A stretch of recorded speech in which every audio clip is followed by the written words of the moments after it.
Bom dia pro Daniel Guedes, pro Diego Pagotto. Ô, Diego Pagotto, você tá indo em decadência, hein, velho? Não ganha mais medalha, tá um regaço, hein, velho? Já foi seu tempo, hein?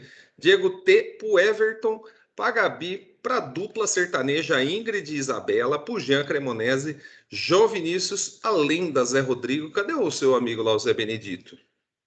O Leão, a Letícia Esprega. Bom dia pro Lucas, por incrível que pareça, o Lucas. Tem um Lucas aqui também, além do nosso super Lucas Oliveira, nossa visita de hoje. Bom dia pro Lucas Silva, pro Marquinho, pra Mariana. Mariana, você também está em decadência, hein, filho? Vai ficar para trás, hein? Você estava entre os melhores. Bom dia pro Matheus Moreira, que é o nosso coordenador de DMA, que faz ADS agora. Por que que o cara tá fazendo ADS? Por quê? Porque o curso de DMA tá uma porcaria. E o de ADS tá bombando, tá um regaço. Então o cara veio espionar a gente.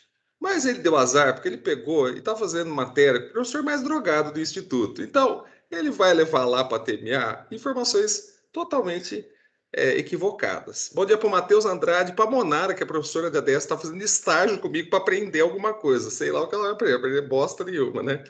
Bom dia para o Natan, para a Paola, para o Pedro Petilli, figuraça, Pedro Piassi, o loser que só perde medalha, o Ramon, a Suzy, figuraça, Vinícius Noli, outra lenda do Instituto, e a famosíssima Valesca Oliveira, super animada como sempre. Ah lá, o Matheus já mandou figurinha. Não adianta, Matheus, tá na turma errada. A medalha de ouro hoje, o Lucas não tá entendendo nada, mas isso é científico. Ó, científico. A medalha de ouro é para quem entra em primeiro lugar no ambiente.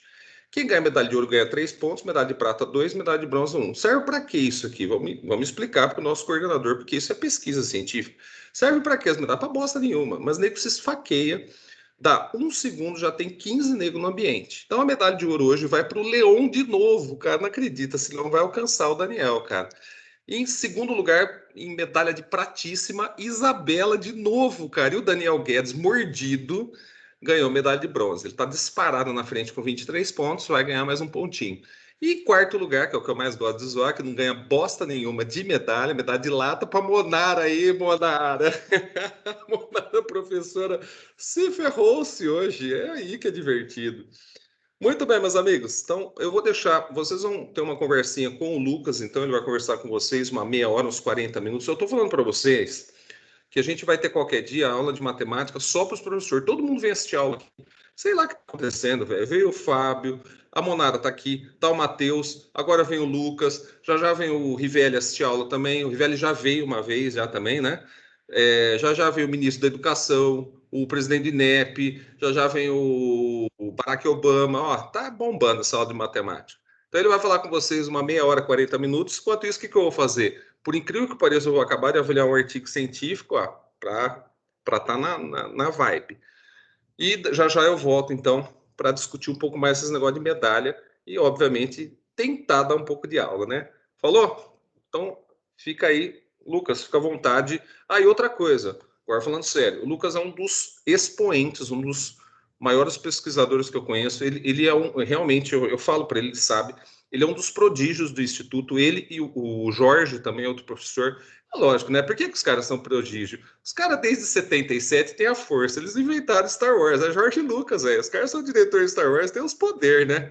Então é outro patamar, né? Lucas, fica à vontade aí. Depois eu volto, então, pessoal. Bom dia para todo mundo, bom dia, Santinho. Sempre com a introdução mais puxa-saco da galáxia de Star Wars. Bom, desculpa a cara amassada, pessoal. Eu dei aula ontem até 11 horas da noite, na verdade 11h30, porque os caras estavam fazendo trabalho, ainda fizeram uma call comigo 11h30. Eu tô com a cara meio atropelada, mas é um prazer conhecer vocês aí. Sejam bem-vindos ao Instituto Federal. Eu não sou um cara tão animado quanto o Santinho, mas é um grande prazer ter vocês aqui no Instituto, tá? Bom dia, Matheus, que está aí de intruso. Intruso não, ele entrou oficialmente, nosso aluno. E bom dia para a Monara também. Bom, hoje o Santinho está cedendo espaço da aula para eu conversar um pouco com vocês no contexto da recepção dos alunos, tá? Que o professor André de Tomaso pediu para eu bater um papo com vocês. Já fui lá na área de gestão, na área de indústria, detesto os nomes que o pessoal dá aqui. Para começar, informática é um nome bosta, tá? Desculpa, eu tô na aula Santinho e me sinto à vontade. É computação a área de vocês, tá? Informática é uma sub-área da computação. Então, a gente tem a área da computação, só aqui o pessoal chama de informática, o pessoal é meio maluco. A indústria, que devia chamar aeronáutica, porque só tem indústria aeronáutica aqui, tá? E a gestão, sim, tá tudo bem. Então, eu já fui nas 3 áreas conversar, nas 2 áreas, falta conversar com vocês, que é a área que, obviamente, é a que eu mais gosto de conversar, porque é a que eu conheço mais sobre pesquisa. Embora eu seja coordenador de pesquisa, esteja como coordenador de pesquisa, eu sou de computação, né? Então, a minha carreira de pesquisa, minha carreira como professor é na computação. Bom, queria começar perguntando para vocês, eu sempre faço essa perguntinha manjada, o Matheus já deve ter escutado isso, mas queria perguntar para vocês se vocês têm ideia de quantos doutores, não médico nem advogado, esse é outro tipo de doutor, mas quantos doutores por habitante tem em São Carlos? Chuta no chat aí, já que você responde para o Santinho, responde para mim. Os meus alunos lá para o meio do curso já nem falam com o professor mais. Chuta um número aí. Para cada quantos habitantes vocês acham que tem um doutor aqui em São Carlos? A Mariana já deu headshot, já acertou na lata. 1 a cada 100. Agora eu vou inverter a pergunta. Para quantos doutores tem, em média, no país? Vocês sabem?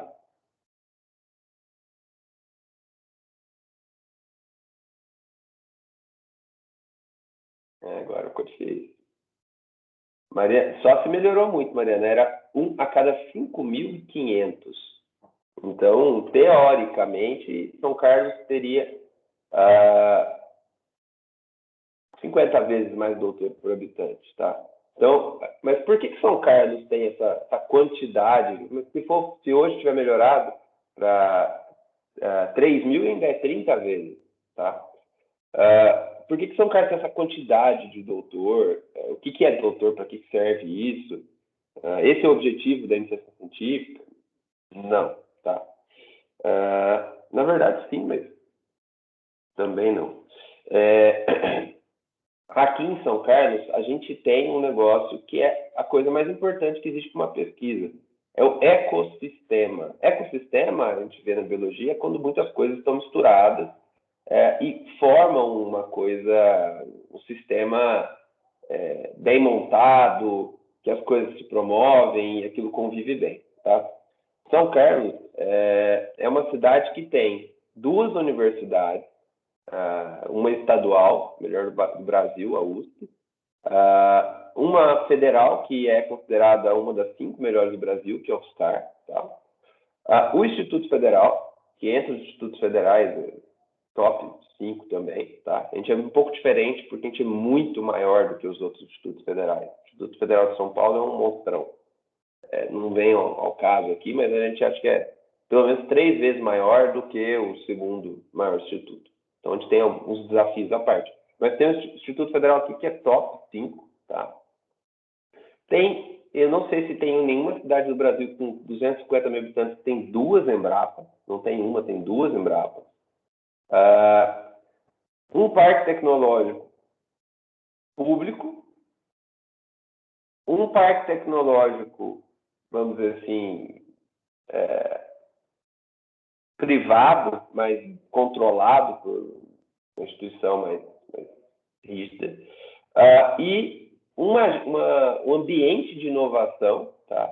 Que é o maior ambiente de inovação privado do Brasil, tá? Que não estou fazendo propaganda, não estou ganhando nada, mas é o Novolab, que tem 60 empresas incubadas e tem um monte de empresa muito grande dentro, tá?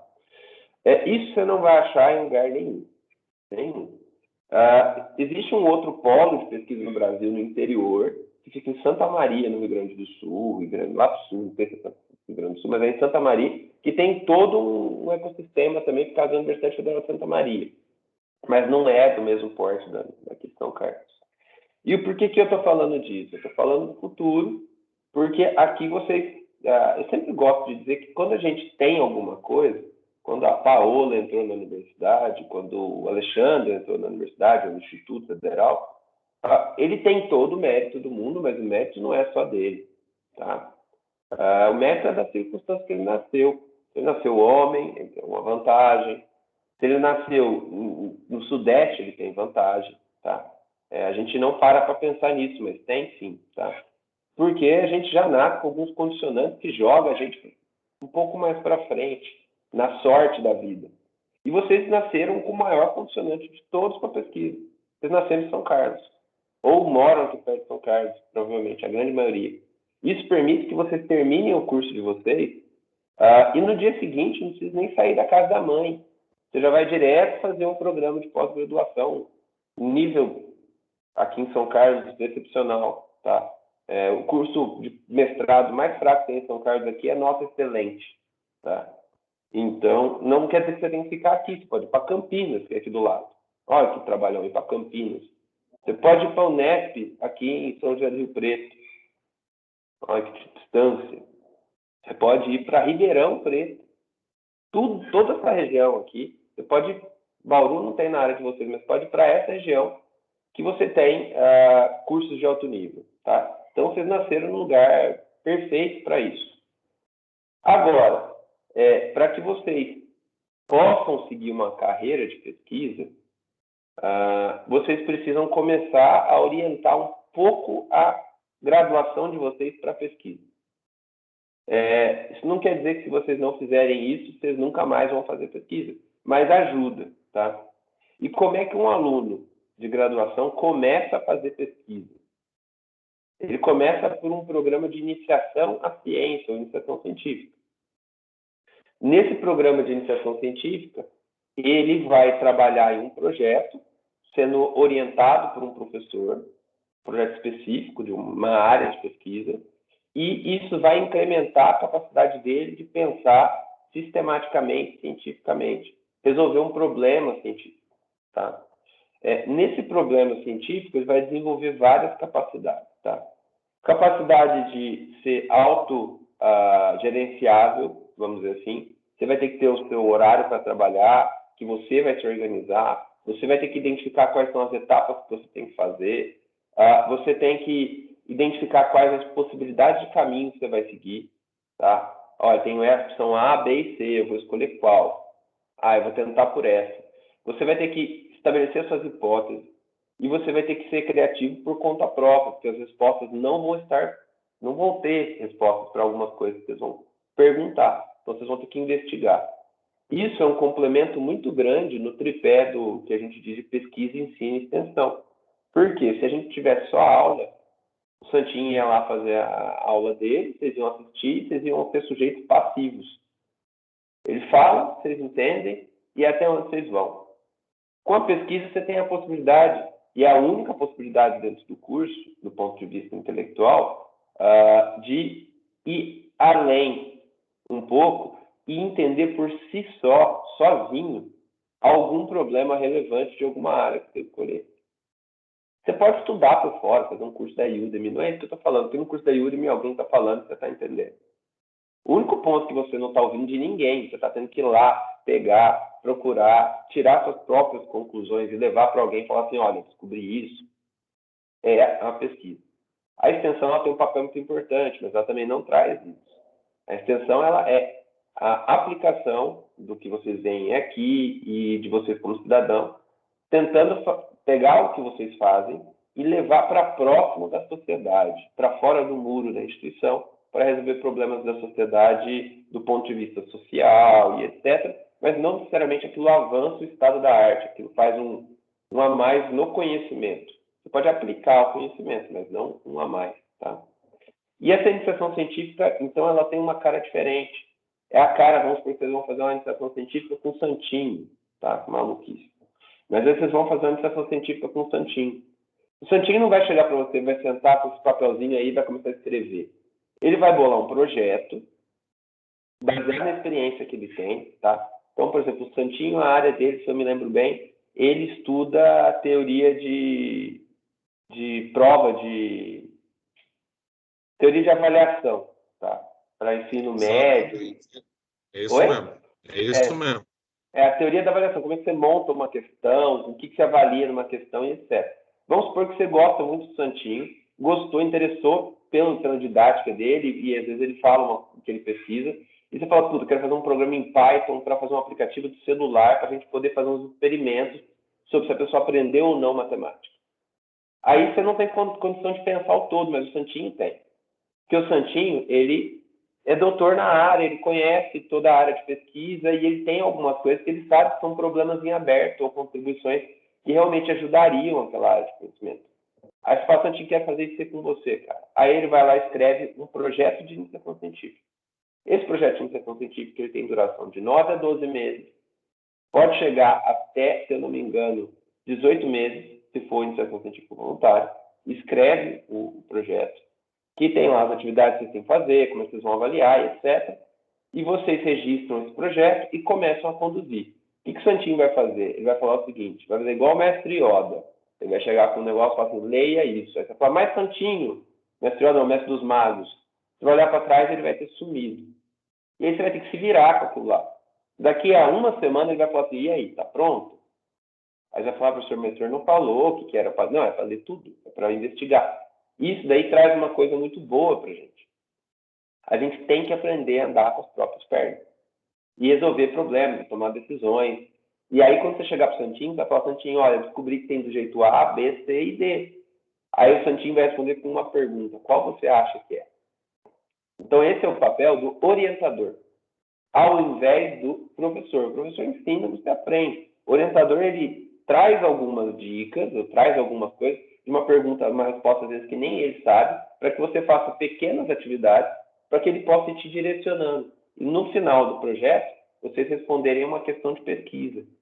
É possível ajudar as pessoas a aprenderem melhor matemática na pandemia por meio de jogos? Essa é a pergunta. E aí vocês montam um programa de atividades para isso, e no final você testa essa hipótese e diz, olha, legal, e aí isso daí pode, inclusive, virar um produto, lançar um aplicativo para alguém usar, ajudar as pessoas. Isso não quer dizer que a pesquisa não tem que ajudar como extensão. Então, vocês conseguem fazer coisas desse tipo. Tá? Outra coisa que vocês aprendem, a pesquisa ela só consegue sair do... E a gente está vivendo uma época muito interessante de pesquisa no Brasil.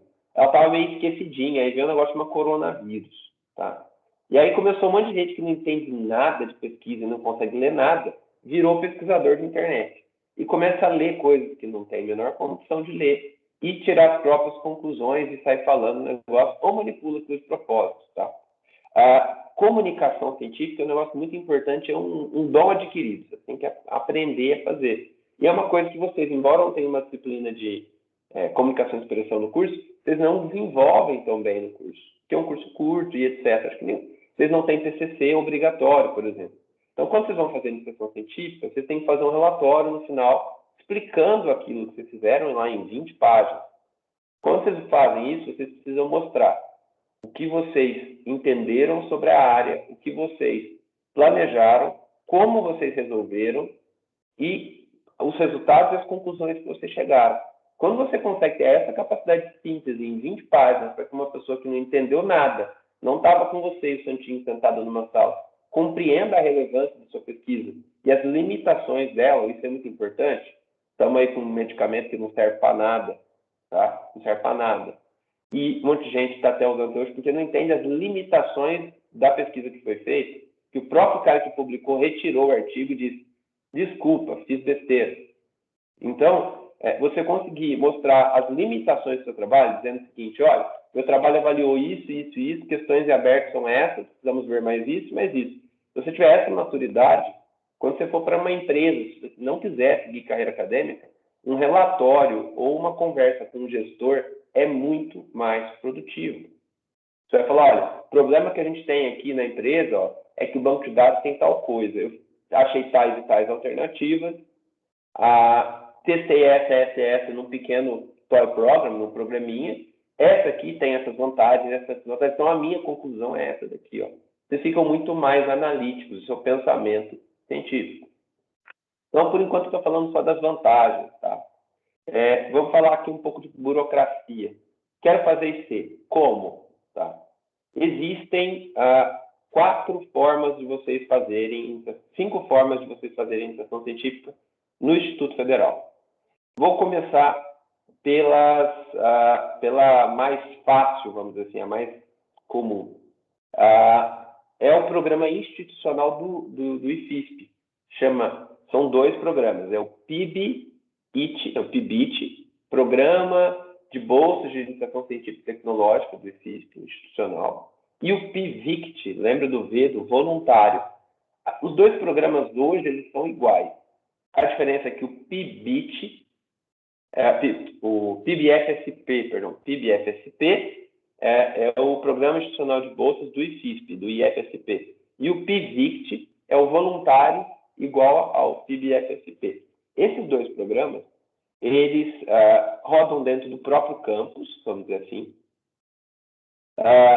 E a diferença deles é que o PIBFSP, o que tem bolsa, você não pode ter vínculo empregatício. Você não pode trabalhar de carteira assinada numa empresa ou por contrato, ou você não pode ter sua própria empresa. Ou seja, você não pode ter vínculo, porque a bolsa não permite que você tenha vínculo empregatício. Daqui a pouco a gente fala de algumas características especiais, tá? E o PIVICT, você pode trabalhar para fazer suas coisas. Então, ele é bolado, vamos dizer assim, para quando o aluno quer começar a IC, mas ainda não tem um edital de bolsa aberto, para depois ele pedir uma bolsa, alguma coisa. Ou ele não pode ter bolsa, porque, por exemplo, ele já trabalha e ele quer fazer IC, e, independente de qualquer coisa, que ele quer especializar numa área. Tá? Então, esses são os dois locais no campus. Fora do campus, mas dentro do Instituto Federal, a gente tem mais duas modalidades principais, que são para todos os campos ao mesmo tempo. Essa de todos os campos ao mesmo tempo é o PIBIC e o PIBIT. Eles são para todos os campos ao mesmo tempo porque eles vêm uma verba de CNPq, que é o órgão de fomento de pesquisa que dá bolsas de C no Brasil. Tá? Então, o PIBIC é de iniciação científica e o PIBIT de iniciação tecnológica. O que é isso? Foco em produto, não tanto ciência básica, mas geração de um produto, de um processo, de alguma coisa que possa gerar uma patente, algum registro de software. Então, a característica, os dois têm bolsa, tá? O PIBIC e o PIBIT, mas o PIBIC é mais uma pesquisa mais teórica, etc., que é muito relevante, tá? Toda pesquisa lá na frente, que 10, 20 anos, 15 anos, começa a dar resultado, começa de uma pesquisa de base, e a tecnológica, que é mais focada em produto e ela é mais direta, tá? O Instituto recebe muito mais bolsas PIBIT do que PIBIC. Por quê? A universidade faz uma ciência mais geral e de base, e também aplicada, mas o Instituto Federal, o foco é a ciência aplicada. Então, e para a área de vocês é muito mais tranquilo, computação. Se estivesse na geografia, vocês teriam um problema. Na filosofia, vocês teriam um problema. Mas na computação, não. Quase toda pesquisa que se pensa pode virar produto. Tá? Vamos falar aí, uns 70%. Tá? Então, tem mais bolsa PIBIT, vocês poderão ir para o PIBIT. E, por fim, o quinto tipo, ele é um tipo que está fora do Instituto. Então, qualquer bolsa que vocês possam conseguir de ser por projeto externo em órgão de fomento. Um projeto direto com o CNPq, um projeto direto com a FAPESP, que é outro condicionante que dá vantagens para vocês que vocês não têm em outro estado. A FAPESP é a maior agência de fomento do Brasil em grana e fomenta a pesquisa, no sentido de, maior não, mas melhor, tá? Tem as melhores bolsas, o melhor programa, é melhor organizada, tem os melhores apoios e etc. Fica aqui em São Paulo. Eu conheço pesquisador que era professor de universidade fora, que saiu no meio da carreira fora, para virar professor em São Paulo para ter mais verba. Tá? Então, isso a FAPESP traz para a gente. E nesse caso, para você participar, o seu orientador que você quer fazer a pesquisa, ele tem que entrar em contato direto com a FAPESP. Tá? Isso daí ele vai fazer o trâmite, etc. Só que a FAPESP é aquele negócio, você assina com o dedinho, fura o dedinho com sangue e assina. Ela não é tão boazinha quanto as outras, ela cobra o preço dela. Se você, por exemplo, abandonar e ser sem razão, você desenvolveu o dinheiro. Então, é assim, é um negócio bem mais sério. Eu, por exemplo, não mandaria uma bolsa de IC, um pedido de bolsa de IC para um aluno, se eu não conhecesse muito bem o aluno. Se ele desistisse, não quer dizer que vocês possam desistir dos outros, mas a FAPESP vai atrás da sua alma. Tá? Ela quer o que você fez pronto, a promessa. É aquele cara que te paga bem, mas ele quer bem feito. Então, desses 5 projetos, quanto que é a bolsa? Só para falar de bolsa, tá? A bolsa, ela é nas todas as modalidades, exceto o tipo 5, né, que é externo, pagam, as que têm bolsa, R$400 de bolsa. Lucas, R$400 é pouco. É uma vergonha. Não estou brincando, eu acho uma vergonha um país pagar R$400 de bolsa para um pesquisador. Tá? Mas tudo bem. Então, vamos enxergar isso daí como um incentivo financeiro. Não é uma forma de se sustentar com isso e etc. Porque a importância da IC tem que ser, então, o desenvolvimento pessoal e científico do aluno. Porque se for a bolsa, um trabalho de 20 horas no McDonald's paga mais. Tá? Então, infelizmente, essa é a realidade que a gente tem. Se você trabalhar 20 horas de McDonald's, se você trabalhar 20 horas no iFood entregando pizza, você ganha mais. Tá? Essa é a situação que a gente tem hoje. Mais R$400 para quem está, por exemplo, nos primeiros 3 semestres. E eu sou, cara, minha irmã fala que eu sou sincericida, que é o sincero que acaba morrendo pela boca. Mas eu acho que é melhor a gente ser sincero do que iludir os alunos. Tá? Então, a bolsa é ruim mesmo. Pesquisa no Brasil paga mal, mas traz muitos resultados. Eu não me arrependo um segundo de ter feito pesquisa no Brasil. E eu faço vistas que vai melhorar. Na minha época já esteve bom. Tá?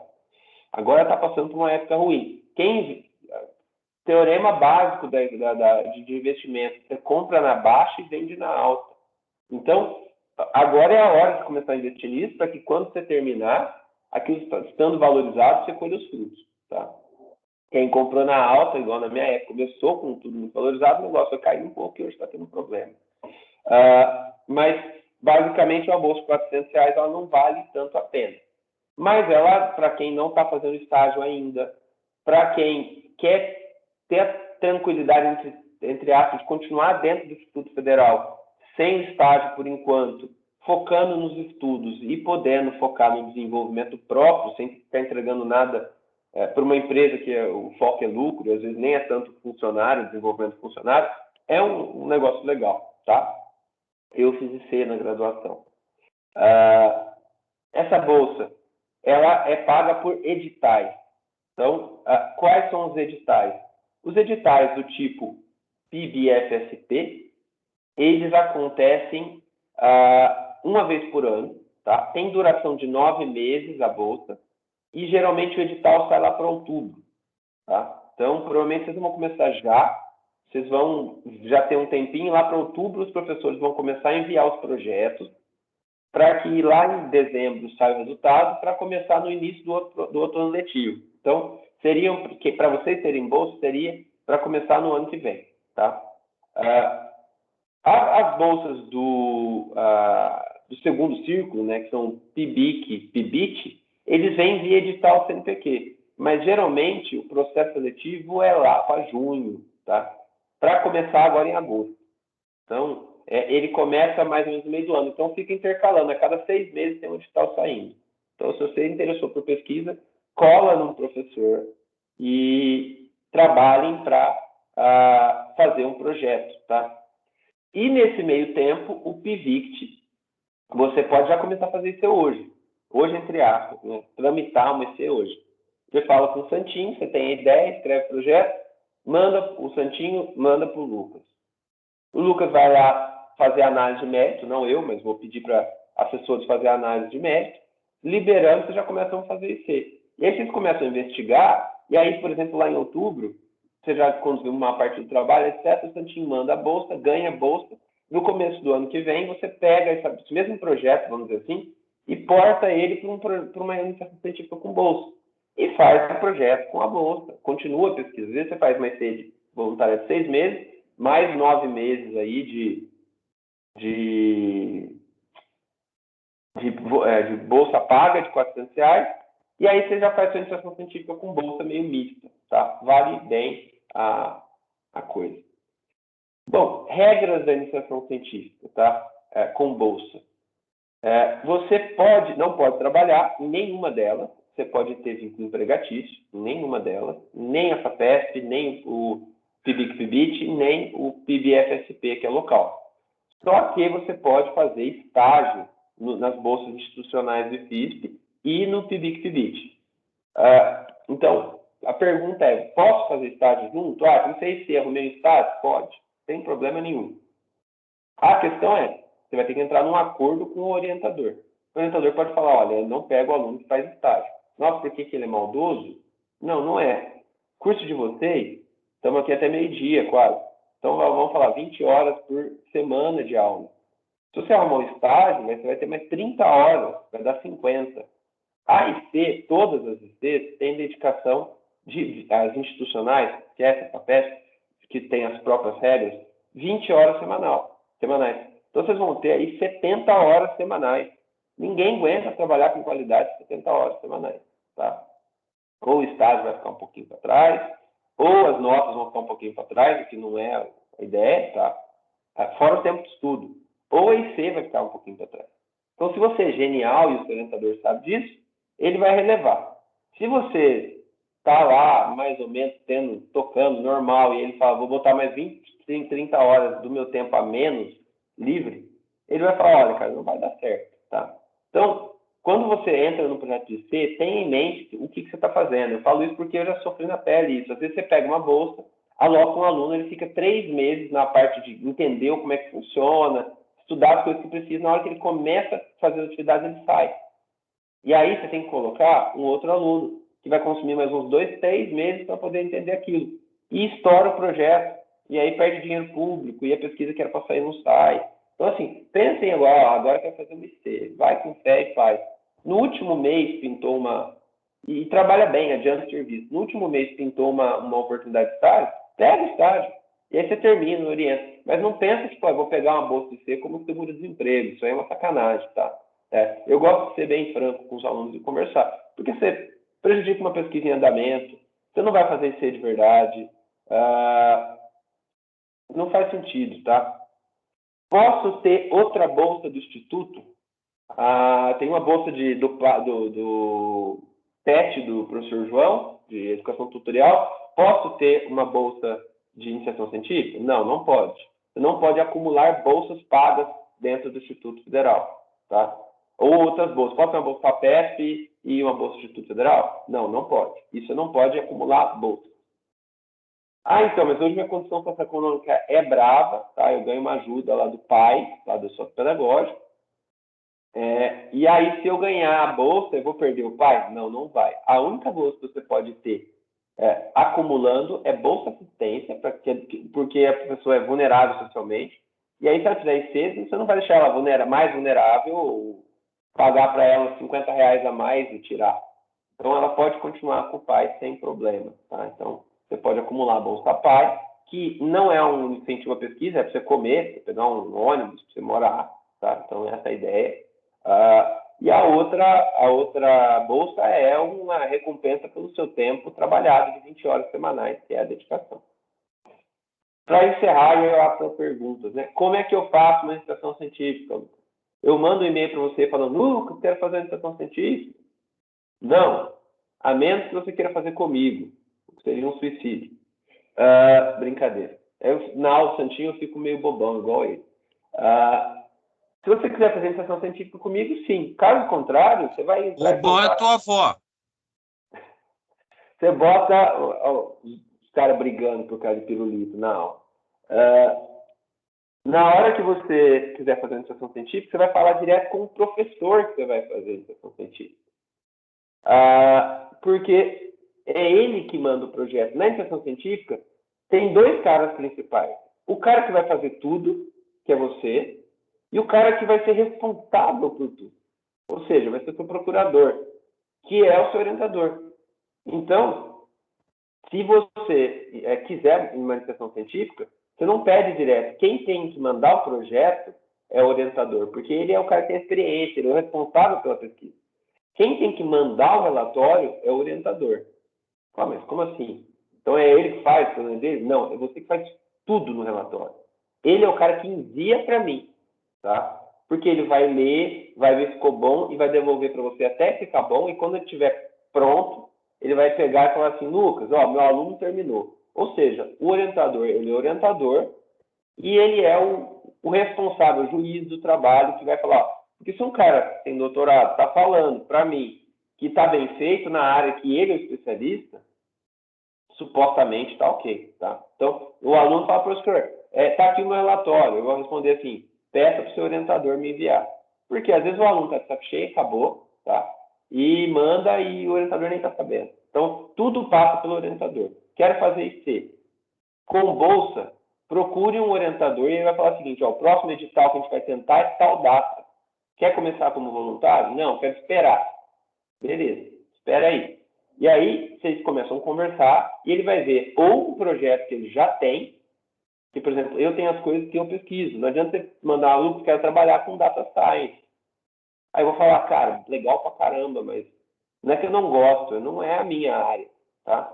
O doutor é especialista num negocinho pequenininho.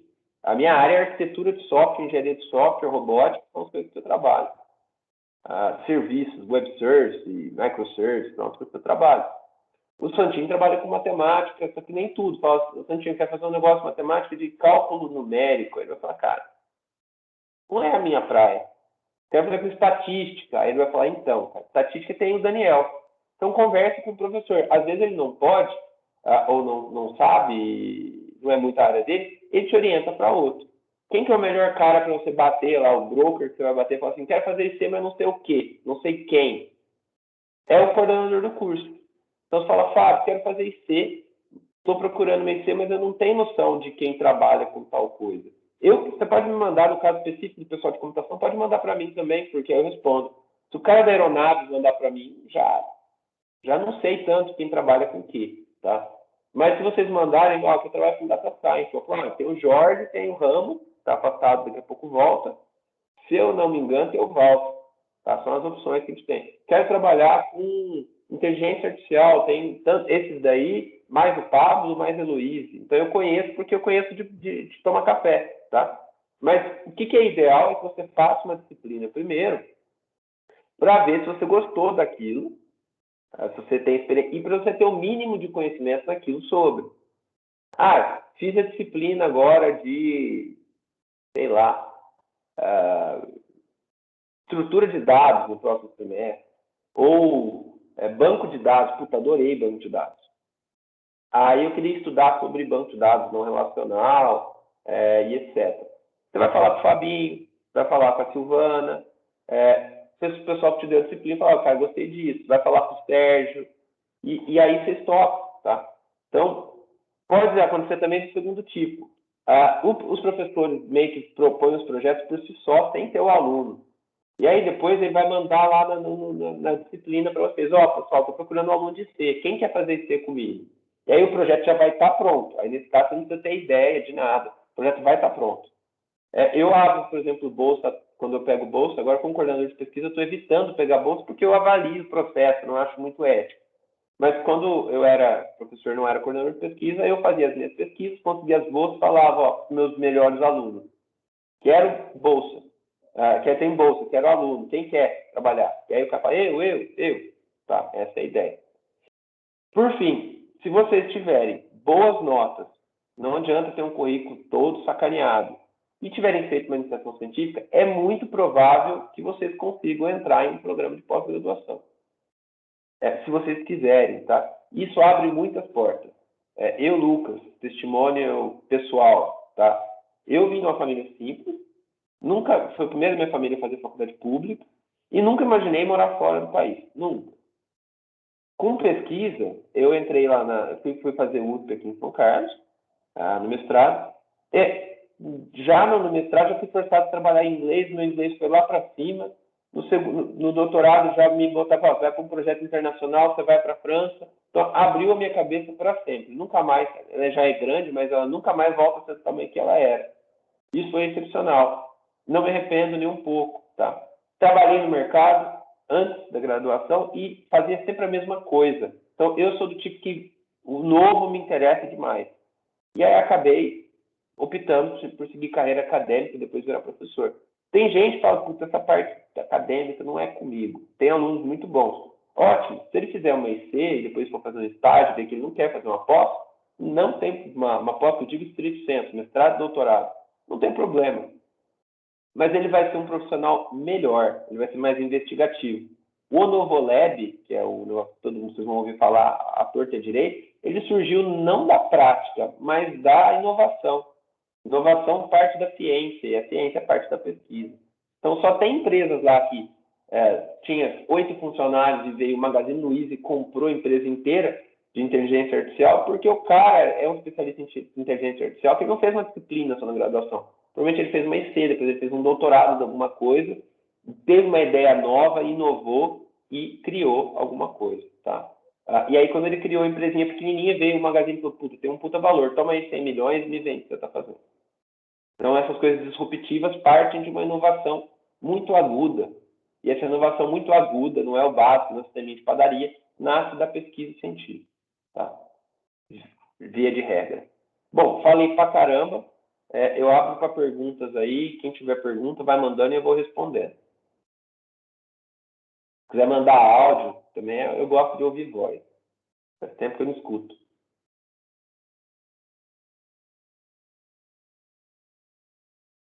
Foi muito intimidador ou muito claro? Oi, Lucas, tudo bem? Oba! Eu tenho uma pergunta.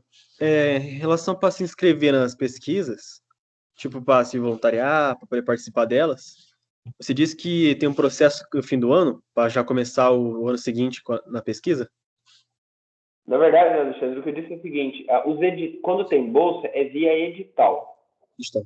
E aí, o edital das bolsas aqui do campus sai em outubro, para começar no ano que vem. E as da reitoria, que competem todos os alunos, que é mais difícil porque competem todos os alunos, não, competem todos os campos por projeto, ela tem um conjunto de bolsas. Imagina o seguinte, aqui em São Carlos a gente tem mais ou menos 25 bolsas por ano para os alunos que querem, tá? Lá na reitoria, é em torno de 50, 60 bolsas para 37 campos. Então, é muito puxado. Dá 3 bolsas por campus quando o campus vai muito bem. Então, é bem mais exíguo. Então, a melhor hora de mandar um projeto, eu falo isso para o professor, o aluno não manda nada, quem manda é o professor. É outubro, para ele concorrer bolsa para o aluno começar no começo do ano. Isso, uma IC com bolsa. A IC voluntária, você pode começar já. Se você tiver conhecimento prévio de alguma coisa, ou tiver muito interesse em aprender uma coisa, você conversa com o professor, você pode começar a fazer uma IC voluntária, já demora uns 30 dias a tramitação, mais ou menos, e aí você já começa a fazer. Mas aí com bolsa é via edital. A Michelle aqui está perguntando se eu falei do PET. O PET é com o professor João, tá? Ele não é um projeto de IC, tá? A ideia é que você ganhe uma bolsa para você ficar estudando e fazendo pequenos projetos para meio que aprender por tutoria. A ideia da tutoria de ter um orientador é a mesma, que é o professor João, que ele faz a tutoria de vários ao mesmo tempo, em projetos temáticos para resolver um problema, e nisso você vai aprendendo e vai ganhando conhecimento. Você não investiga uma coisa, tem um pouquinho de pesquisa, um pouquinho de extensão, mas não é uma IC, tá? Isso daí é já direto com o professor João, e isso daí é meio raro, tá? Eu acho que o único ADS de todos do IFISP que tem aqui um PET é aqui em São Carlos, tá? Então, se a pesquisa não deu e você tem interesse em fazer PET, vai lá no PET, tá? Manda uma mensagem para o professor João, hoje ele é diretor de ensino. Eu não sei dos trâmites do PET, quantas bolsas tem, porque é direto com um docente, esse daí. A pergunta da Suzy, tá? Quer saber quanto tempo dura a IC? A bolsa de IC institucional, aqui de São Carlos, ela tem uma vigência de março a novembro, incluindo março. Então, são 9 meses. Todo mês, R$400, de março até novembro. Então, você recebe abril a dezembro. As bolsas do PIBIT e PIBIC, que são do CNPq, têm uma vigência de 12 meses, que começa em agosto e vai até o outro ano, em julho. Então, ela roda o ano inteiro a partir do meio do ano. As da FAPESP, se eu não me engano, são 12 meses também, tá? A FAPESP, o professor vai entrar é fluxo contínuo. Você pode começar uma IC da FAPESP a qualquer momento, a partir do que ela seja aprovada. O trâmite dura 2 meses e meio, mais ou menos. Só que para conseguir uma bolsa FAPESP, o aluno tem que ser excepcional de nota, o professor tem que ter publicação e o projeto tem que ser bom. Ou seja, ela cobra bastante. E isso é ótimo, cobrança é ótimo, porque cobrança eleva o nível, tá? Então, é isso daí. E aí você está perguntando, e se não der para desenvolver nesse tempo, o professor continua com a orientação após a finalização da bolsa? Não. O projeto ele tem que ser bem delimitado e isso daí é uma das coisas que pontuam no projeto ou ver se o projeto vai ser aprovado ou não. O professor, quando ele é um orientador, ele tem que ter noção do que é uma iniciação científica, o escopo, o nível de complexidade e qual é a pergunta de pesquisa que ele vai investigar, se cabe dentro da vigência e quais são as etapas que vai fazer. O aluno teve um problema de saúde com um mês afastado. Vai atrasar um mês no projeto, se ele não conseguir, lá no final justifica aquilo ali, vai para o comitê de pesquisa avaliar, beleza, ficou faltando uma atividade tal, tudo bem, o pessoal verifica lá se isso aí está dentro. Peguei uma bolha de cedo, o aluno não fez nada, o orientador vai cortar o aluno, porque senão lá no final ele vai ter que justificar a bolsa e ele não vai ter nada para entregar. Agora,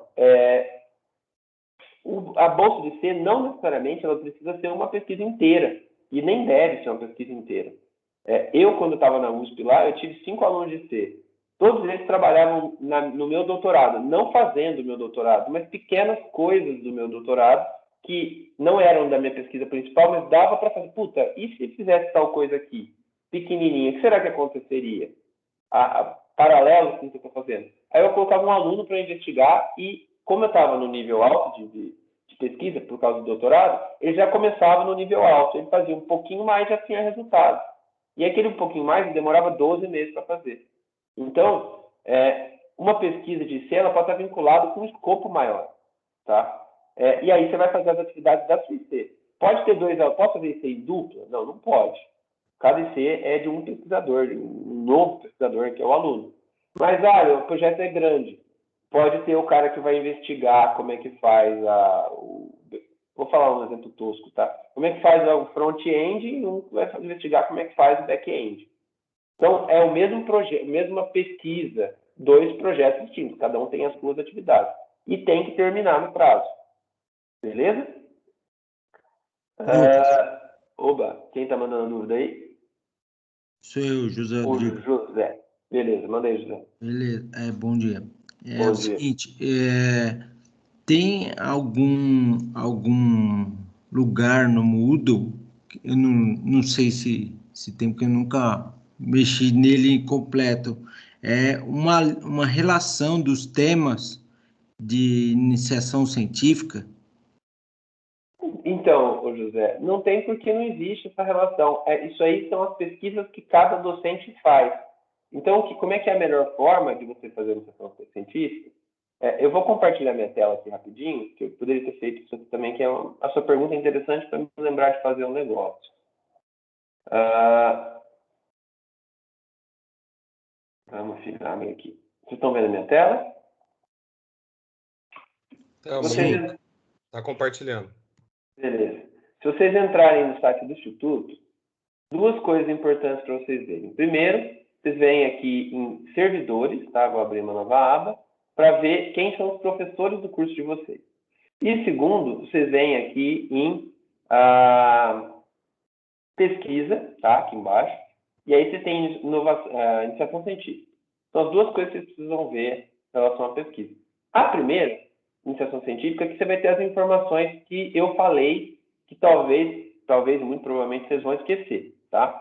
Que são os programas possíveis, tá? PBFSP, PVIC, PBIC, e aí aqui estão a explicação, o edital que está vigente agora, os anexos de documento caso precisem, como é que emite certificado, e por aí vai.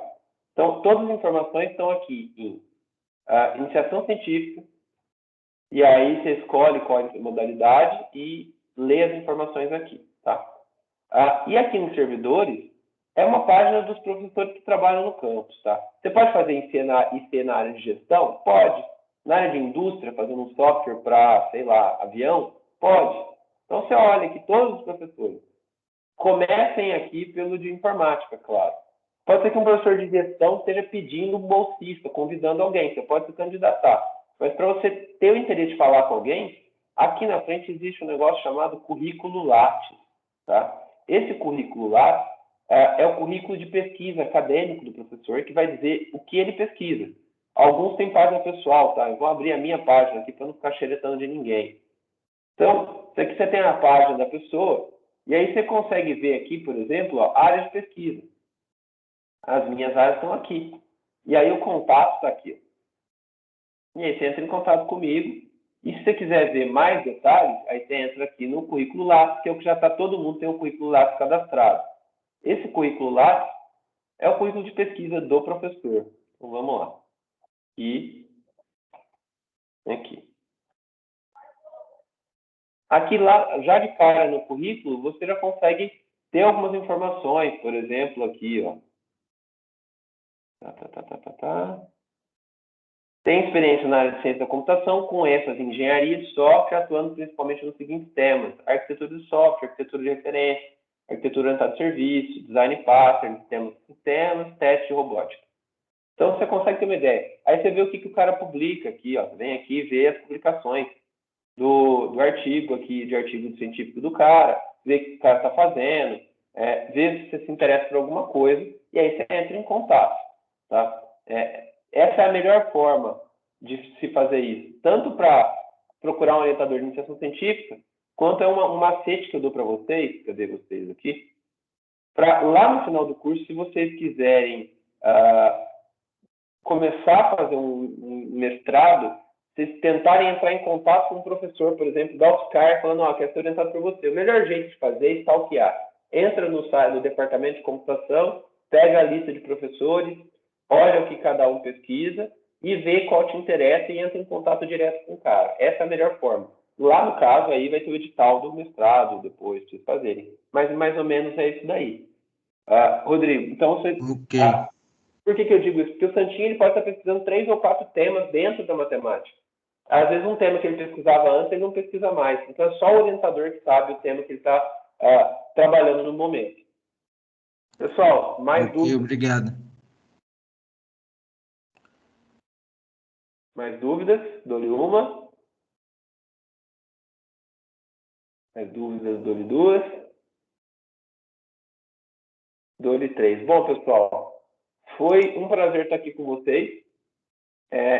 Se vocês tiverem qualquer dúvida que não pintou agora, vocês podem mandar para SCL, vou escrever aqui, SCL,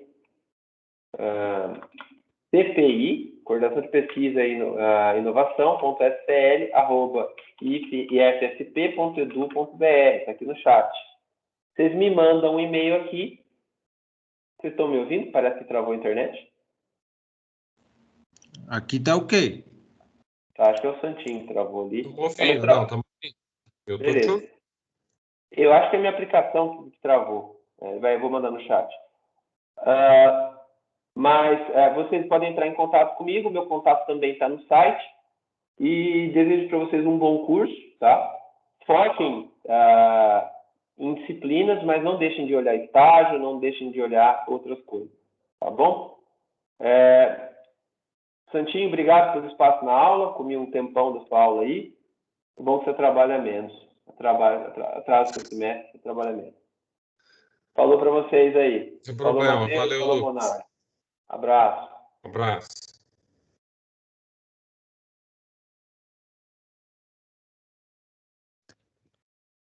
Agora travou mesmo ele com uma cara fumada, hein? Muito bem, meus amigos. Deixa eu dar um recado para vocês. Então, muito boa essa apresentação do Lucas, né? Eu já conheço, porque todo semestre ele faz, normalmente na minha aula, né? Mas é muito importante essa parte de pesquisa. Normalmente o pessoal entra no curso superior, eu também fiz isso, a gente entra no curso superior para ganhar dinheiro, né? Uma bolsa é R$ 400, cara, mas a experiência acadêmica não tem preço. Você está ganhando para estudar, então, sei lá, de repente, se é o seu perfil, acho que vale a pena, né? Muito bem, meus amigos, eu preciso dar um recado para vocês, muito rápido, mas muito importante. Depois eu vou compartilhar para vocês. Eu coloquei no Moodle o trabalho semestral, tá? E como que vai funcionar o trabalho? Ele vale 30% da avaliação, da nota, né, de vocês. Então é importante que vocês façam. Vocês vão ter aí, a partir de hoje, 16 dias para fazer o trabalho. São poucos exercícios, é bem tranquilo, é para fazer em trios, tá? Santinho, eu não tenho trio, cara. Eu vou fazer sozinho. Não vai. Eu não vou aceitar o trabalho sozinho, porque uma das coisas importantes, você vai falar assim, pô, Santinho, mas você nunca foi, desculpa o termo, tá? Você nunca foi professor cuzão, por que você está fazendo isso? Vou explicar. É porque, gente, eu quero que vocês aprendam a trabalhar em equipe também, né? Isso é muito importante, tá? Ah, mas matemática não é a mesma coisa que programação. Tudo bem, por isso mesmo. Porque eu acho que é mais fácil vocês trabalharem em equipe na matéria propedêutica, né? Nessa disciplina de matemática do que até em programação, tá? Então, o que que eu vou fazer? Vocês vão, quem está sem trio, vocês mandem para mim ou discutam agora aqui no chat até o final da aula. Pode discutir aqui, ah, estou sem grupo, quem que quer entrar no meu grupo? Porque se você não entrar em grupo nenhum, você não vai conseguir entregar o trabalho. E eu quero que. E aí você vai perder 30% da nota, isso é complicado, tá? Então, e é bastante. Pode ser que você não alcance o 6, né, na disciplina. Então, olha lá, o Matheus já pôs, eu estou sem grupo, então tem que ter pelo menos tem que ter os três, né? O trio, né? Não precisa mandar nome, vocês podem se acertando aqui no chat mesmo. Olha lá, o Matheus, os dois Matheus estão sem grupo, a Gabi. Vão vocês se acertando aqui no chat, né? Eu sei que vocês têm também o WhatsApp da turma. E se você tiver perdido, pô, Santinho, eu não tenho WhatsApp da turma, não tenho nada, tô ferrado, cara.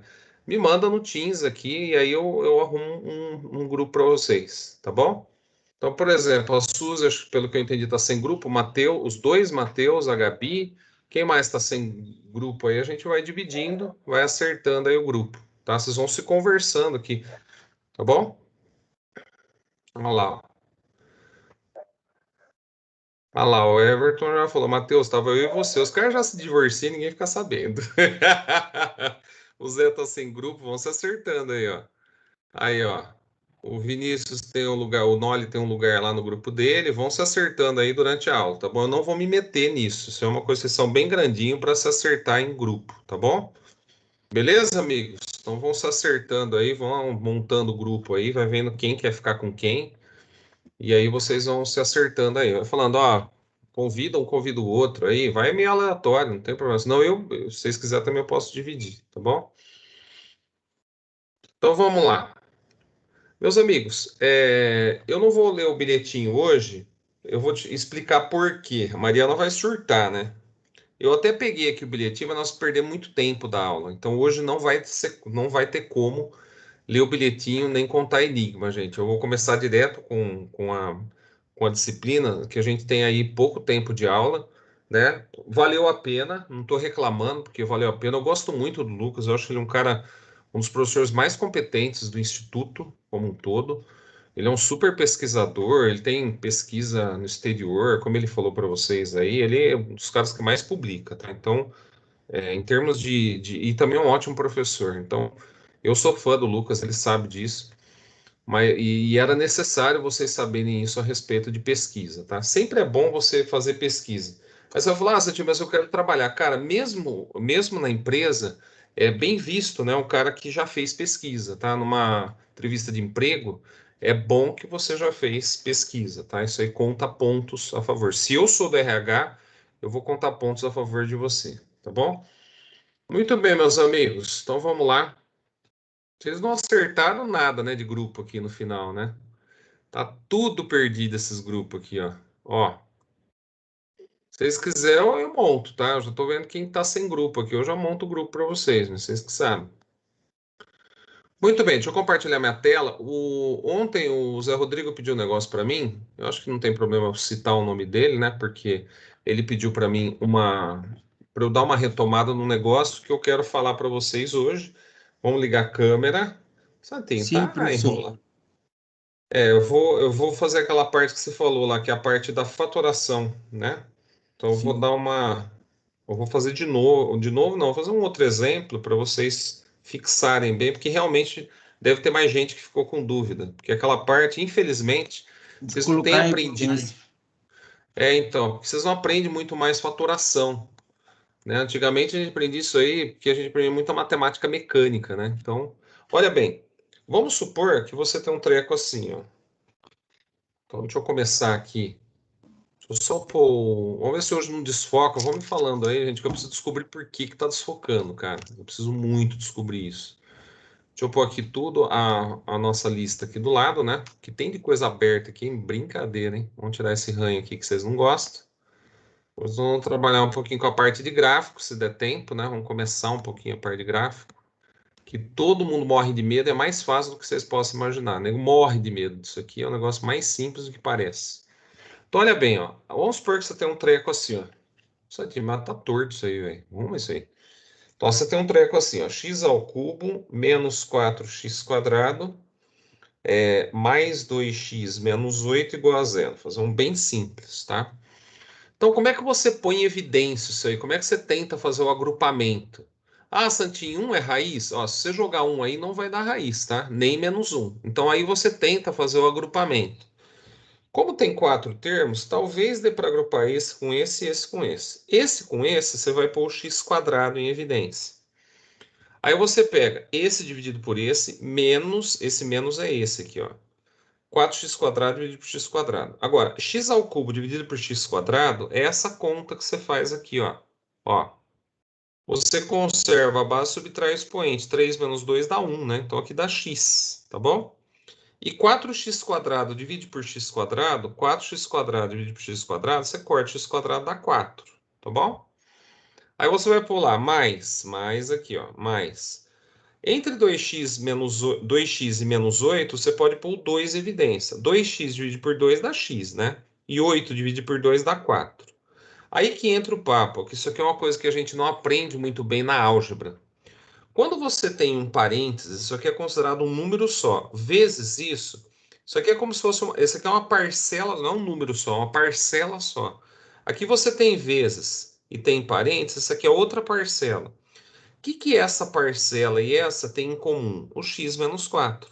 Então você põe em evidência. E na hora que você põe em evidência, ó, é só você tampar. O que sobrou? X quadrado mais 2 no outro parênteses, igual a zero. Aí você vai falar, pô, Santinho, o que eu faço agora, né? Então agora você vai fazer o seguinte: se hipopótamo vezes girafa está dando zero, ou hipopótamo é zero, e aqui você vai tirar que uma das raízes é 4, tá? Ponto final. Ou essa girafa aqui é zero. X quadrado mais 2 igual a zero, x quadrado igual a menos 2, aí aqui que entra o papo. X igual a mais ou menos raiz de menos 2. Aí, ô Santinho, existe raiz de menos 2? Existe. Aqui, ó, x igual a mais ou menos raiz de 2 vezes menos 1. Vocês lembram que menos 1 é i ao quadrado, que eu ensinei ontem? Então fica 2i ao quadrado. E o i ao quadrado sai da raiz, né? A raiz de 2i. Tá? Esse é um exemplo que eu inventei agora, mas é um exemplo que dá para você lembrar ou para você fixar como é que você põe em evidência. Beleza, amigos? Feito? Beleza. Deu, Zé, para entender como é que é o esquema aí, não? Sim. E Então, eu me perdi ontem nessa parte não, sem dessa problema. classe. Você podia ter parado ontem, mas tudo bem, não tem problema a gente retomar. Eu não me Não, eu fui incomodo, tentar tá, gente? fazer aqui, aí eu dei uma bobeada aqui, mas agora eu peguei. Obrigado. Beleza. Então, feito o jogo, então.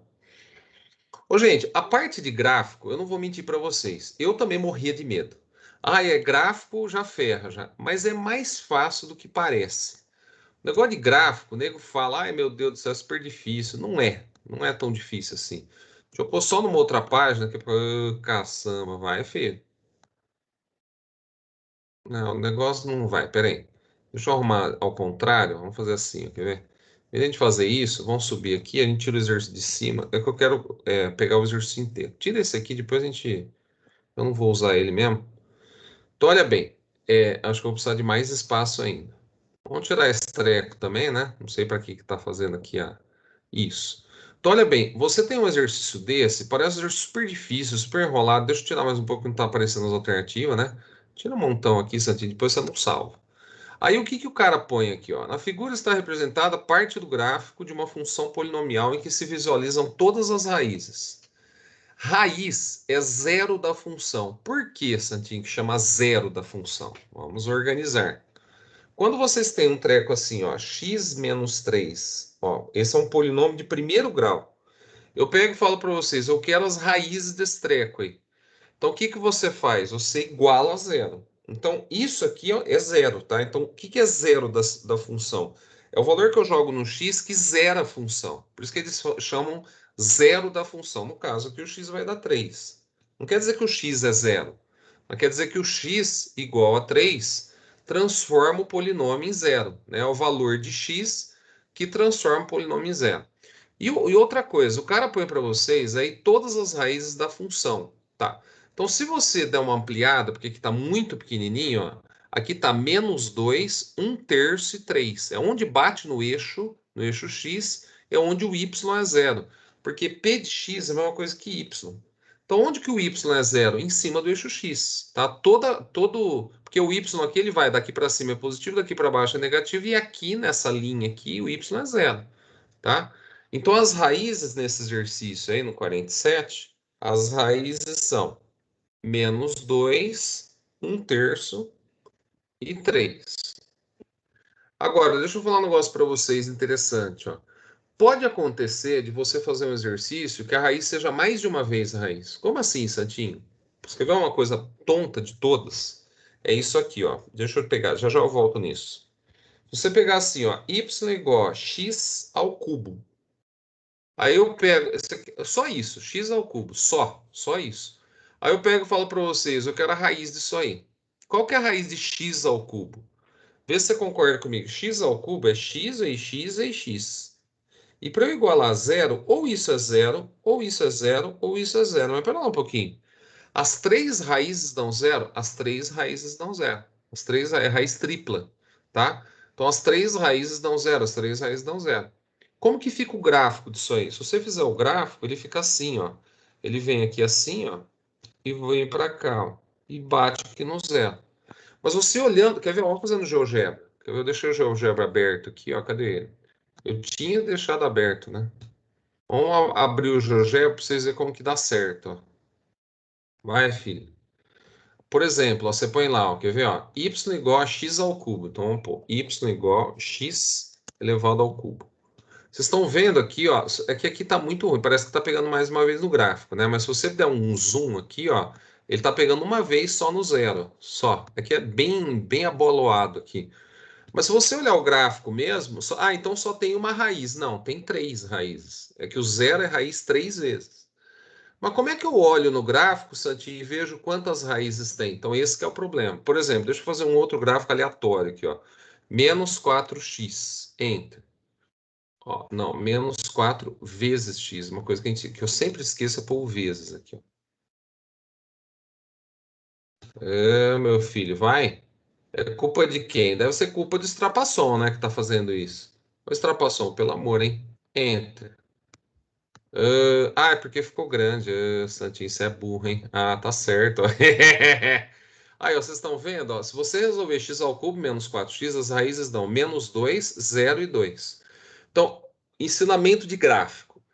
O treco de terceiro grau sempre tem três raízes, mas nem sempre dá para você ver elas no gráfico. Esse aqui está perfeito, ó, você está vendo a raiz, -2, 0 e 2. Tá? Perfeito, eu consigo ver a raiz. Mas se eu ponho um treco assim, como eu falei para vocês, ó, x ao cubo só, você só está vendo uma raiz. Não fala, só tem uma raiz. Não, tem três. Porque esse é o teorema fundamental da álgebra fala. Todo polinômio de grau n tem n raízes reais.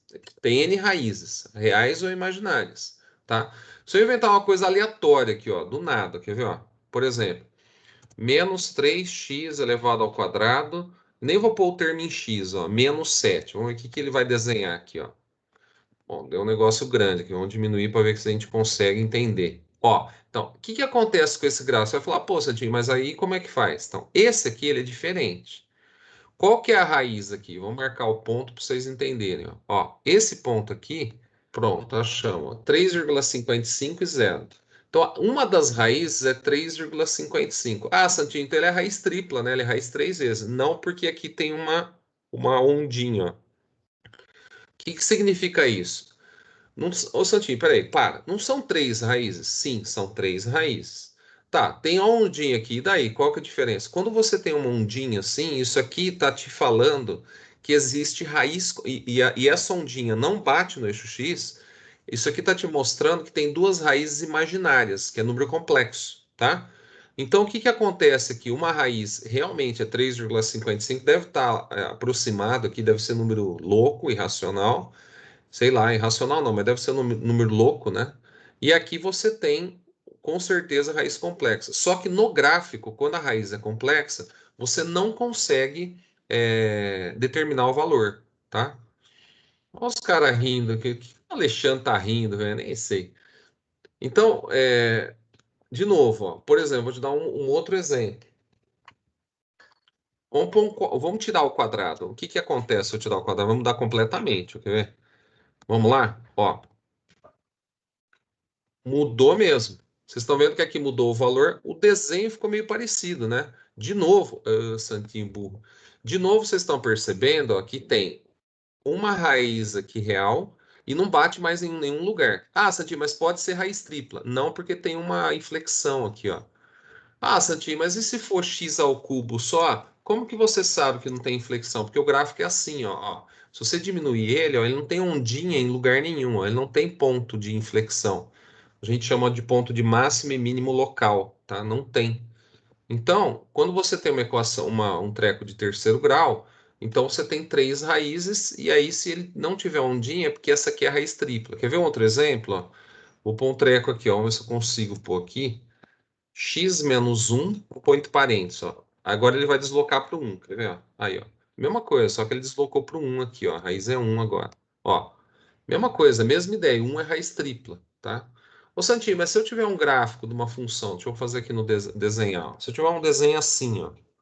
Uma função assim, ó. Ela vai, volta e vem. Ah, Santinho, isso aqui é de terceiro grau, né? Certeza que é de terceiro grau. Nem sempre. Pode ser de grau maior. Por quê? Porque olha que isso aqui vai reto, isso aqui vai reto. Não tem ondinha. Tá. E aqui tá menos 7, sei lá, 10 e 20. Quais são as raízes? Menos 7, 10 e 20. Ah, Santinho, beleza, né? Então essas são as raízes. Elas são raízes, mas não dá para você saber se é raiz única, se é raiz. A gente só conta os pontos no eixo X. Exatamente, Mariana. Raiz é onde bate no eixo aqui, ó. É o valor que zera o Y. Tá? Zerou o Y é raiz. Tá? Então, quais são as raízes? Tudo bem, as raízes são menos 7, 10 e 20. Bom dia. Agora, o que acontece aqui, ó? O menos 7, ele pode ser raiz tripla. Por quê, Santinho? Porque ele passa reto aqui, ó. Então, ele pode ser raiz tripla. Aqui também pode ser raiz quíntupla, pode ser raiz séptupla. Ó, fala sério, hein? Esse aqui pode ser raiz. A gente chama raiz de monotonicidade. Vamos falar raiz tripla, é mais fácil, tá? Não vou inventar outros termos. Na verdade, a gente fala raiz de multiplicidade 3, quer dizer que é a raiz tripla. Raiz de multiplicidade quinta. Aqui também, ó. Aqui também. Mas e se tiver um gráfico assim, ó? Por exemplo, ele vai e volta, lambe o gráfico e volta. Então, aqui, ó, você pode ter uma raiz tripla, uma raiz simples, né? 1, 3, 5. E aqui, quando ele bate e volta, com certeza que é a raiz dupla no mínimo. Então, aqui tem que ser multiplicidade par. E aqui tem que ser multiplicidade ímpar. Vou dar um exemplo para vocês entenderem bem. Quer ver? Ó, vamos lá no GeoGebra para vocês entenderem como é que é. Ó. Por exemplo, você tem lá x menos 1 ao cubo, e eu vou continuar isso aqui, vezes. Aí eu vou pôr aqui, ó, x mais 1 elevado à oitava. Só para vocês terem uma ideia. O que ele vai fazer com o gráfico? Olha, o gráfico fica zoado, né? Fica bem esquisito aqui, ó. Mas quais são as raízes aqui no caso?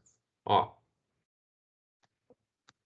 vocês estão vendo que no menos 1 aqui, ó, ele bate e volta. Ó. Aqui está muito abalauado, né? Então aqui no menos 1 ele pode ser raiz dupla. Quando bate e volta, ele pode ser raiz dupla, raiz quádrupla, raiz sextupla, raiz oitava, que é o caso aqui. E no 1, vocês estão percebendo que é raiz ao cubo, ele é uma raiz tripla, mas ele podia ser raiz simples. Ó, quer ver? Ó, vou tirar o cubo, para vocês verem se muda muito. Vai mudar um pouquinho o formato, mas vai continuar passando aqui do mesmo jeito. Ó. Enter. Que é a mesma coisa, mudou um pouco o formato. Aí, se eu tirar o oitavo, Santinho, e puser ao quadrado, cara, continua batendo, indo e voltando no -1, ó.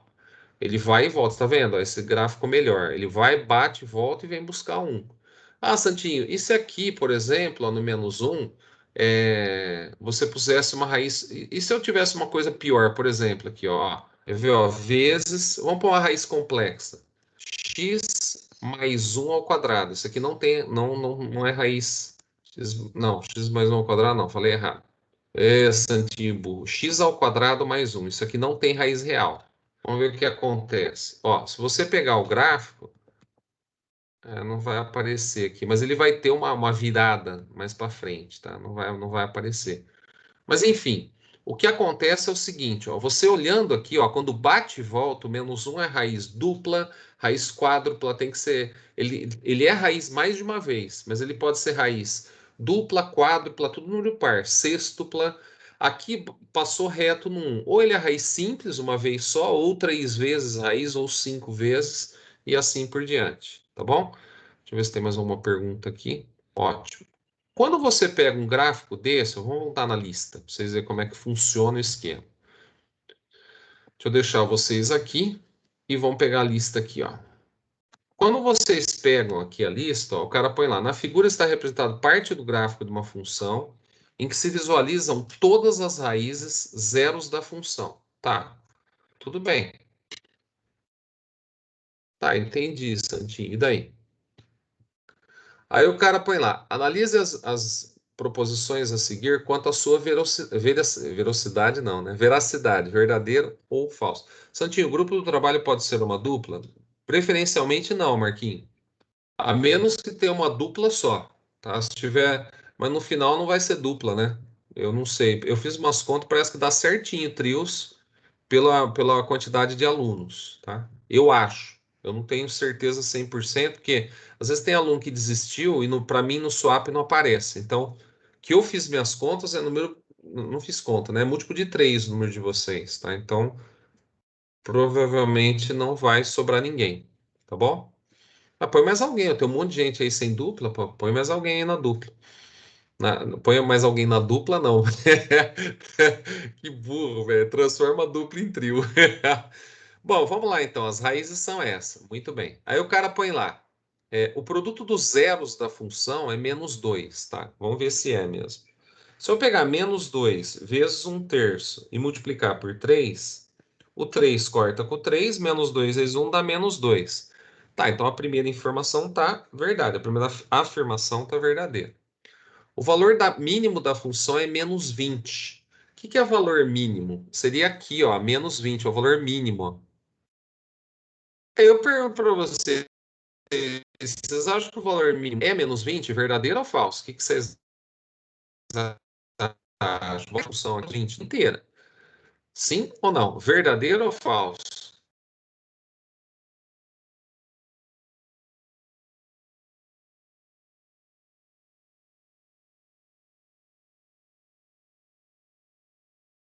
Internet.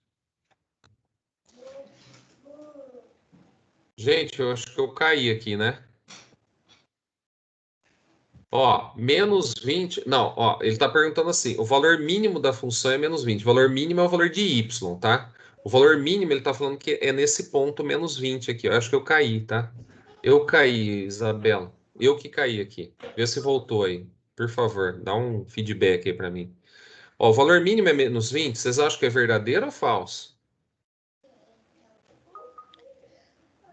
Alguém tá com o microfone Mas, ligado aí.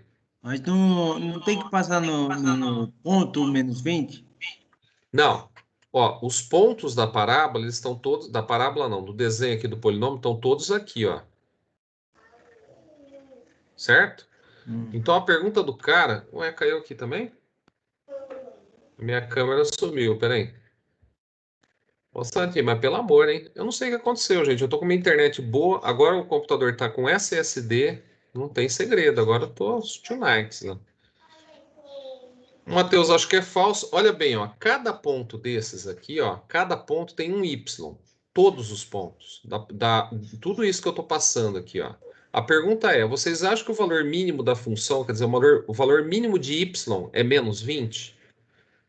A impressão que dá é que mas o Matheus está certo, e a Isabela também, o Diego T também. Não tem problema errar, gente. Eu quero que vocês participem.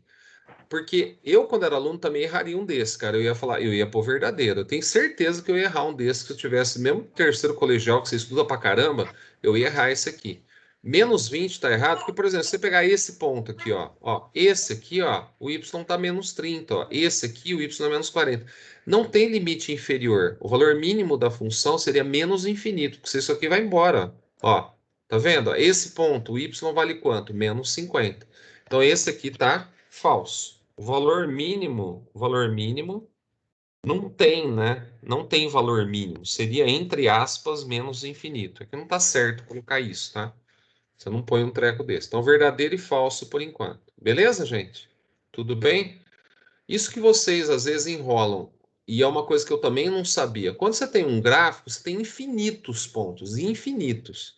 E cada um desses pontos tem coordenada x e y. A pergunta do cara é: quando o cara fala o valor mínimo da função, ele está falando o valor mínimo de f de x, que é a mesma coisa que y, tá? Então ele está falando o valor mínimo. Se você pegar todos os pontos, o ponto que tem o menor y é menos 20. Mentira, tem cara aqui, ó, aqui é menos 40, menos 50, isso aqui vai embora, vai até menos infinito. Tudo bem? E a última pergunta, que é o que o pessoal enrosca. Esse também, se eu fosse aluno, acho que eu não acertaria. O termo independente do polinômio que define a função é maior que zero. Tá. Quando você tem uma função de terceiro grau, por exemplo, x ao cubo mais 4x quadrado mais x mais 7, esse aqui é um polinômio. O que é o termo independente? É esse aqui, ó. Esse.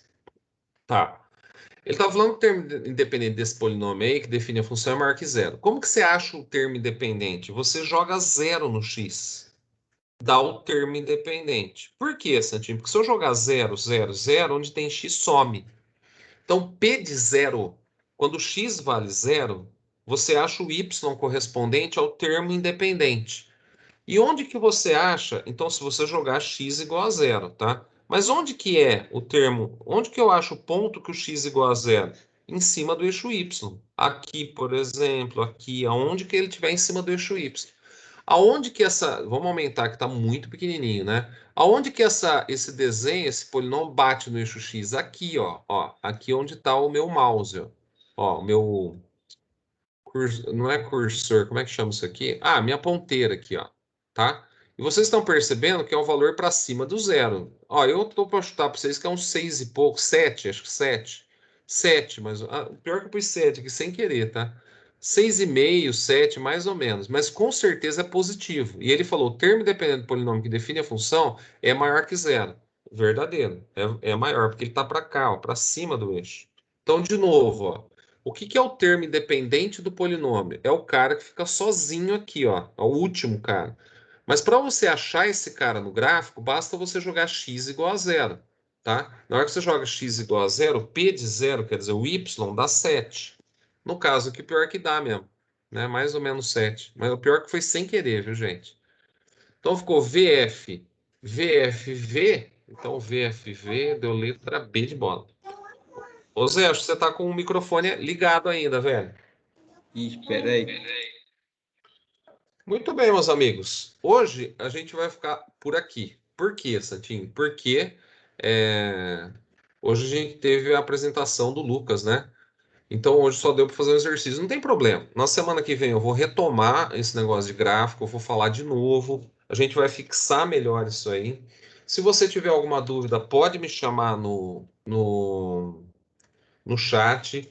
Normalmente, gente, quando vocês me chamam no chat, o que eu faço? Eu tiro dúvida no chat particular. A pergunta do Zé foi boa, eu achei que ia ter mais gente com dúvida. Por isso que eu peguei e quis fazer no começo da aula a dúvida do põe em evidência lá, porque eu achei que não era só ele que ia ter essa dúvida, tá? Normalmente eu tiro essa dúvida individual. A Isabela está perguntando aqui, ó, é possível uma função cortar o eixo y mais de uma vez? Não é possível. Se tocar o y mais de uma vez, você não vai ter função, aí não é função, tá? Por exemplo, um círculo. Uma bola. O círculo, ele não é uma função, tá? Depois eu explico na semana que vem, eu explico melhor, mas não é. O Everton pôs aqui, menos sem querer, o Santinho acerta. O pior é que eu não tinha visto, gente, o lance do 7, tá? É meio estranho para a evidência, confunde demais. É porque vocês não estão acostumados, Mariana. É um lance de dividir polinômio, né? A divisão de polinômio para vocês às vezes complica um pouco. Ô, gente, então eu vou fazer o seguinte: eu vou terminar a aula por hoje. Eu vou parar a gravação, deixa eu parar a gravação, mas eu vou continuar com vocês, porque eu quero acertar os grupos, tá? Então, quem tiver sem